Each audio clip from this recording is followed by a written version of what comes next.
लकल हम्द या अल्लाह अस्सलातु वस्सलामु अलैका या रसूल अल्लाह अम्मा बाद। सिलसिला है हमारे नाज़रीन और नाज़रात के किए हुए सवालों के जवाब देने का। हमारे नाज़रीन कमेंट्स में अपने सवालात को लिखते हैं, हम उनके सवालों के जवाबात पेश कर सकते हैं। आप भी अपना सवाल कमेंट्स में लिखिए, इंशाअल्लाह आपको भी जवाब दे जाने की कोशिश की जाएगी।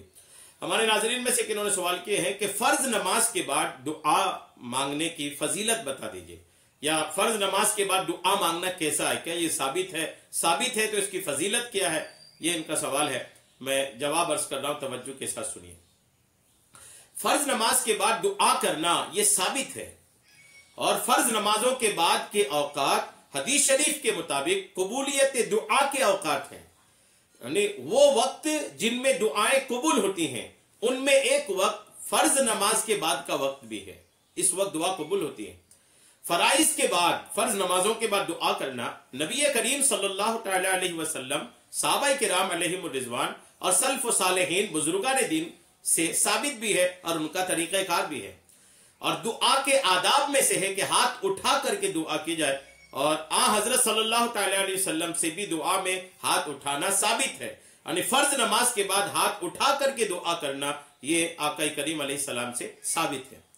अल-मुअज्जमुल कबीर में अल्लामा तबरानी रहमतुल्लाहि तआला अलैह ने हजरत अब्दुल्लाह इब्न जुबैर रदियल्लाहु तआला अन्हु से एक रिवायत जिक्र की है कि मोहम्मद बिन यहया असलमी रहमतुल्लाह अलैह फरमाते हैं कि मैंने अब्दुल्लाह इब्न जुबैर रदियल्लाहु तआला अन्हु को देखा। उन्होंने एक शख्स को देखा कि वो नमाज से फारिग होने से पहले ही हाथ उठाकर दुआ कर रहा था। तो जब वो नमाज से फारिग हुआ तो हजरत अब्दुल्लाह इब्न जुबैर रदियल्लाहु तआला अन्हु ने उससे फरमाया, रसूलुल्लाह सल्लल्लाहु तआला अलैहि वसल्लम जब तक नमाज से फारिग ना होते उस वक्त तक दुआ के लिए हाथ नहीं उठाते थे, लिहाजा तुम भी ऐसा ही करो। पहले ही दुआ मांग रहे थे, तो बाद में अब्दुल्लाह इब्न जुबैर जैसे अजीम शान सहाबी अल्हम्दुलिल्लाह इन्होंने टोक दिया। अब्दुल्लाह इब्न जुबैर ये हजरत अबू बकर सिद्दीक के बेटी के बेटे हैं, ये बड़े अजीम शान सहाबी हैं ये अल्हम्दुलिल्लाह। तो इनका भी नजरिया यही है कि फर्ज नमाज के बाद दुआ की जाए। इन्होंने भी एक बंदा जो फर्ज नमाज से पहले ही दुआ कर रहा था उसको आपने टोक कर इरशाद फरमाया कि फर्ज नमाज के बाद भी दुआ किया करो। इसी तरह कंजुल उम्माल में हजरत अनस रदियल्लाहु तआला अन्हु से मनकुल है कि नबी करीम सल्लल्लाहु तआला अलैहि वसल्लम ने फरमाया, जो बंदा नमाज के बाद, नबी इरशाद फरमाते हैं, जो बंदा नमाज के बाद हाथ उठाकर अल्लाह ताला से दुआ करता है और कहता है कि ए मेरे माबूद, अल्लाह ताला उसकी दुआ जरूर कबूल फरमाता है, इसे खाली हाथ वापस नहीं लौटाता। अल्हम्दुलिल्लाह।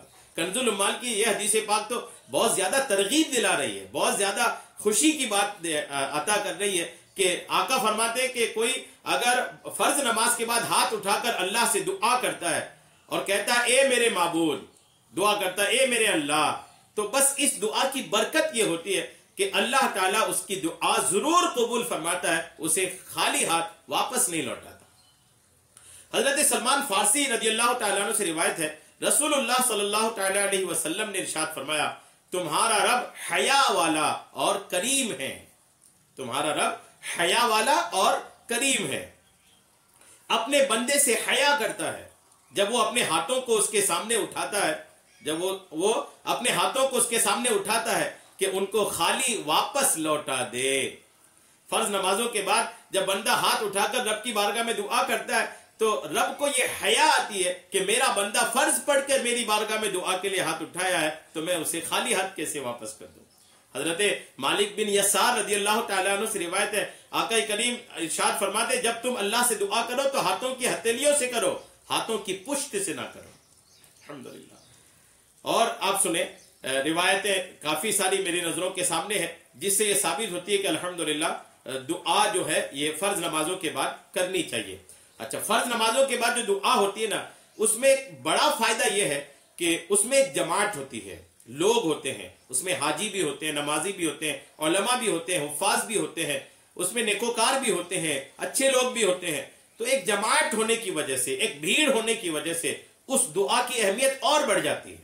जी हाँ, और बढ़ जाती है उस दुआ की अहमियत, चूंकि अब नमाज के बाद दुआ हो रही है। एक तो अल्लाह की इबादत हुई, मतलब ये कि आपने अल्लाह का काम किया। अब जब अल्लाह का काम किया तो मजदूरी भी खुदा से मांग ले, अल्लाह से बदला भी मांग ले, उसकी जजा भी मांग ले। جی ہاں، اس کا ثواب بھی طلب کر لیں، اور پھر اپنی ضروریات بھی، چونکہ آپ نماز پڑھ کے فارغ ہوئے ہیں، اور نماز میں سجدہ ایک ایسی جگہ ہے، سجدہ ایک ایسا مقام ہے جس میں بندہ اپنے رب کے سب سے زیادہ قریب ہوتا ہے۔ آپ رب کے قریب ہو کر آپ ہوئے ہیں، ابھی آپ اپنے رب کے قریب تھے، اور نماز کی حالت میں جو عبادتوں میں افضل عبادت ہے، آپ اس عبادت کو کر کے فارغ ہوئے ہیں، تو بہترین وقت ہے، بہترین لمحے ہیں، تو اس وقت اپنے رب کی بارگاہ میں جماعت رہنے کی وجہ سے اور اہمیت ہو جانے کی وجہ سے ضرور کچھ نہ کچھ دعائیں مانگ لینی چاہیے، کہ آپ اس وقت دعا کریں گے تو انشاءاللہ دعائیں اللہ نے چاہا تو ضرور قبول ہوگی۔ تو فضائل بھی آپ نے سن لیے، آپ نے حدیثیں ثابت ہیں دلیل کے طور پر وہ بھی سن لیے، امید ہے کہ آپ اس پہ عمل کیجئے گا، اور دعا کے لیے جب جب ہاتھ اٹھائیے گا مجھے بھی اپنی دعاؤں میں یاد رکھیے گا۔ اللہ تبارک تعالی ہم سب کو سننے سے کہیں زیادہ عمل کی توفیق عطا فرمائے، آمین، بجاہ النبی الامین صلی اللہ تعالی علیہ وسلم۔